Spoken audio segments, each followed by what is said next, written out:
Within Strengths Profile, there are many products, including 4 different profiles. Let's take a look at the introductory first for individuals.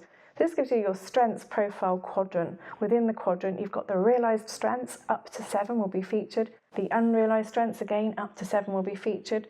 Up to 4 learned behaviours and up to 3 weaknesses. And that's your really sort of staple model, is the Strengths Profile quadrant with those 4 areas.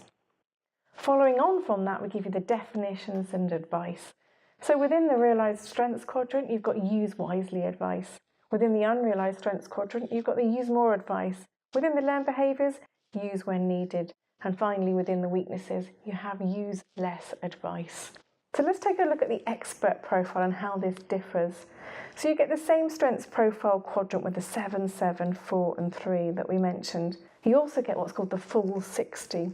So all of the 60 strengths and where they appear for you in your quadrant.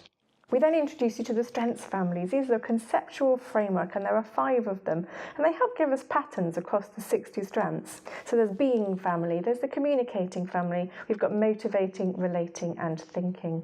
We then give you some pie charts within the expert profile as well, a visual guide to where the strengths families fit in your quadrant.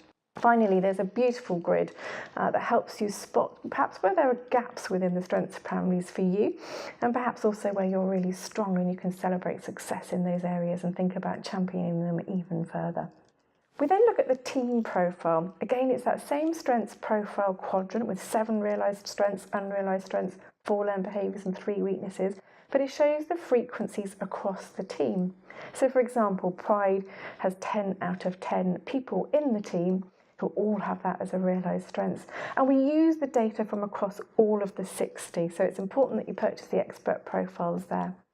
We then come on to the family representation for the team, and this can be really helpful to be able to spot those gaps that the strengths profile quadrant didn't tell us. So here we can see that being family, and top to bottom it's ranked, so those strengths within the being family that the team are strongest in all appear at the top, whereas those perhaps they might need a little bit of help and support around appear towards the bottom. And that pattern continues for all 5 of the strengths families. Let's take a look at the manager profile, which is a new addition to the strengths profile products. And this is about being able to help managers have really simple conversations about strengths. So it's a really simple version of the data within Strengths Profile. So it has some generic advice about what to do around strengths for managers. It then creates a page for each team member that you select to be in that profile.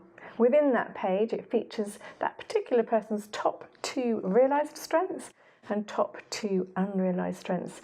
It then gives you advice about developing that individual and how to manage that individual based on that data. So a really rich report that's simple, practical and to the point for managers so that they can continue those strengths-based conversations and really help embed the culture within the organisation. It then gives managers generic advice around learned behaviours and weaknesses, because these are still shown in the individual profiles, just so they can have a conversation around them and acknowledge them and help them use them less and only when needed. There are many ways in which you can use the Strengths Profile products. If you're interested, visit www.strengthsprofile.com for further information.